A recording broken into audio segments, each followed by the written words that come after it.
one of the things that you talked about before was your participation at the Guardian's Women Festival last year. So it's about a year now. Do you mind doing a retrospect and giving us particular details of how that impacts women in business, how that has helped you as well to impact women in business? Definitely. Thank you. So this week and this month is all about supporting women and women-led businesses. 1 year ago today, I was in Lagos in your studio at Suit News chatting with you about our focus in Nigeria. The focus is and will always be industries that have historically been led by women and have mattered most to women. And this is in Nigeria, in the States, this is in consistently statistically across the board. That women are continuing to found and to invest in companies that foster community engagement, social mobility, democratizing access, public health, and end-to-end logistics, simply making this world a smaller place. So just going back to the Guardian Women's Festival last year, when I was in Lagos there with you, this was a really incredible event. I was working at the time with a company called Dunhill Ventures. Dunhill Ventures was founded by a great friend named Piers Dunhill, and we were hosting an Invested Women conference called Raising Impact at the Federal Palace in Lagos. We were also sponsors and speakers at the Guardian Women's Festival last year, which is now happening again this week on March 14th. So our entire week in Lagos was arranged end-to-end thanks to Anita Ibru and her team at The Guardian and Baba Jale Pega of EMC3 Events. Shortly after our event, Baba actually arranged the official visits to Nigeria from the UK for both Harry and Meghan and for Tom Parker Bowles as well. All right, now, so since we're already talking about women taking up action in leadership roles, let's look at the challenges and opportunities for women in business. They want to hear it from you as someone who's been there. You are still there. Well, it's a pretty well-known statistic that VC funding for women-led businesses still stands at less than 3% worldwide. We can always bring attention to this, but what is most relevant is to be able to set actionable targets and realistic goals to say, what can I do as an individual to help one person, and what can that person then do to pay it forward as well? So yes, it's definitely a challenge, but the opportunity to build a community here is pretty great as well. Okay, as an investment expert, Natalie, what are the challenges and opportunity or the trend of investment for women? I think the challenge as well as the trend right now is cross-border integration and focusing on alternatives. There's a great expression in London that everyone is fishing in the same pond.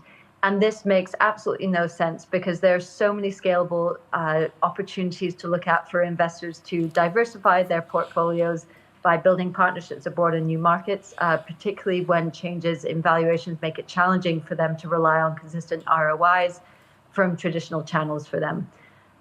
Real wealth creation is often successfully constructing a business in a particular field of expertise that you can then replicate in different markets based on what you can do to add value locally, not what you want to sell to people. So when I was here in Lagos with Dunhill last year, I was fortunate to meet so many amazing women-led companies and companies focused on making a real impact for women in the fields we discussed previously. So today, I'm still working with family offices. I also run an educational platform for investors to share their personal perspectives on particular fields and why they think it's a good time to look at allocating in those fields based on geopolitical situations. Your network is your net worth, as they say, and for this reason, I also host a peer-to-peer mentorship community for women called Natalie's Network, where you can volunteer to share your skill set as an investor and a founder with other women. If you're interested in learning more about Natalie's Network, please contact me on LinkedIn with the subject line Suit News Nigeria. Okay, thank you very much. Now, if we are to look at it from that perspective, you talked about cross-border conversations, the effects. All right, what I was trying to say is that you are a mentor and you mentor people across borders. So if we're looking at mentorship, Are you doing any work along the lines of, along this line, providing mentorship for women in business? And is your mentorship restricted to a particular area or continent? Speak to us about the mentorship that you provide for businesses. My experience has been working in investment management, primarily in the UK. I've also done a lot of work introducing investors to conferences, to each other, to talk about new opportunities in educational formats around the GCCs, around Nigeria, and around East Asia. Across the board, everyone is looking for the same things. This is funding and customers. They're pretty universal goals for any company. This really starts with education, advice, introductions, and a holistic community where you can gather perspectives from cross-border industry leaders and really learn from each other and how you can add value. Sam Altman, the CEO of OpenAI, recently said in AfriDigest that Africa will be the most important market for so many companies for decades to come. I would add to that that Nigeria will continue to be the most important gateway to Africa, particularly for US companies coming to the region for the first time, and for UK companies expanding here due to close political and cultural ties. All right, now, so what type of businesses are you working with in this regard? Outliers. And that is completely industry agnostic. So this can be healthcare, infrastructure, even film, and community engagement as a business, and also community engagement as a platform for any type of business.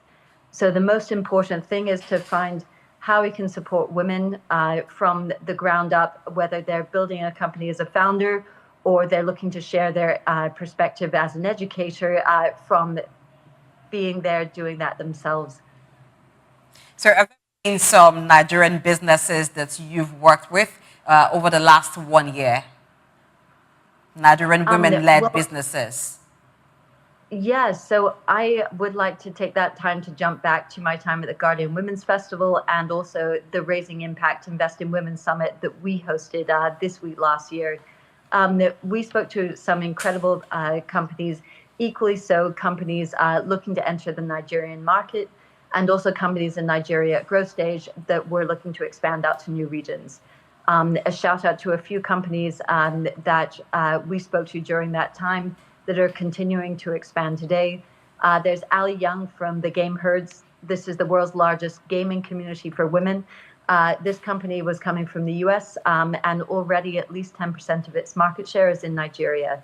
Anita Nuwaje from Wella Health, which is bringing lower cost health insurance to over 300,000 subscribers.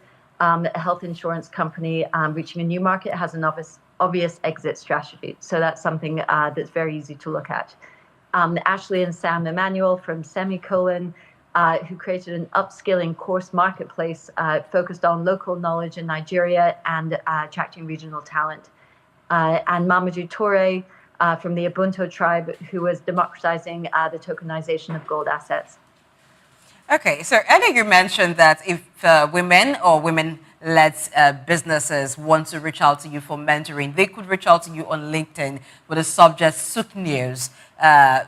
Would you mind giving that again so that they would understand that the subject line is Souk News TV? What else comes under it so they can get your attention and work with you? Because from the response that we got after we talked the first time, it seems many women are interested in working with you.